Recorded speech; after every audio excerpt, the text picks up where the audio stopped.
à tous sur les règles d'or Sandler. Aujourd'hui, on va voir la numéro 25 sur appel d'offres. Pour moi ou pas pour moi?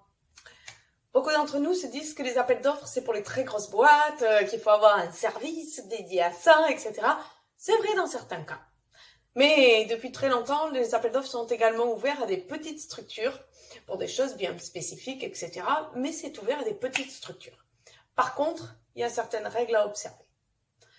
L'appel d'offres, c'est un processus commercial. Si on se lance dans un appel d'offres, il faut être certain que ce que l'on va investir va pouvoir avoir un retour sur investissement. Et là, c'est en général plus votre cœur que vous laissez parler plutôt que votre logique. Et donc, vous commencez à rentrer dans tous les appels d'offres au lieu de vous dire, OK, non, on va vraiment qualifier et décider si on y va ou si on n'y va pas. Ce qu'on observe beaucoup quand on est une PME, une TPE et qu'on rentre dans un appel d'offres, c'est qu'en général, si on n'a pas pris de contact au préalable avant que l'appel d'offres sorte, il y a peu de chances, je ne dis pas qu'il n'y en a pas, mais il y en a peu pour que l'on gagne l'appel d'offres. Donc le but quand même, c'est d'être bien en amont pour garantir vraiment les contacts et tisser sa toile au sein du compte. Et donc voir vraiment où est-ce qu'on pourrait faire la différence et comment on pourrait faire en sorte de participer à cet appel d'offres tout en ayant toutes nos chances de réussir. Donc pour nous, la qualification, elle va être toujours la même.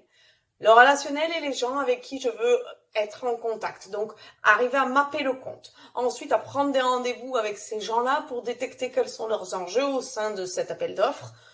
Troisièmement, vous allez devoir parler budget pour savoir quel est-il, où vous en approchez, ou avoir une vague idée, ou quels sont les concurrents qui vont participer.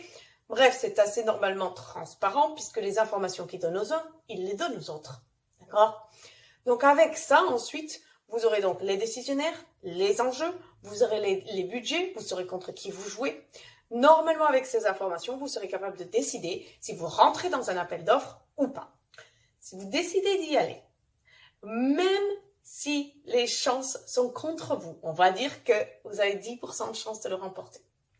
Si vous êtes une petite structure, je ne vous conseille pas de le faire. Si vous êtes une plus grosse structure et vous êtes prêt à perdre, mais vous voulez vous donner à connaître dans le système, c'est une stratégie. Pensez toujours que si vous mettez tous vos œufs dans le même panier, il y aura forcément de la casse.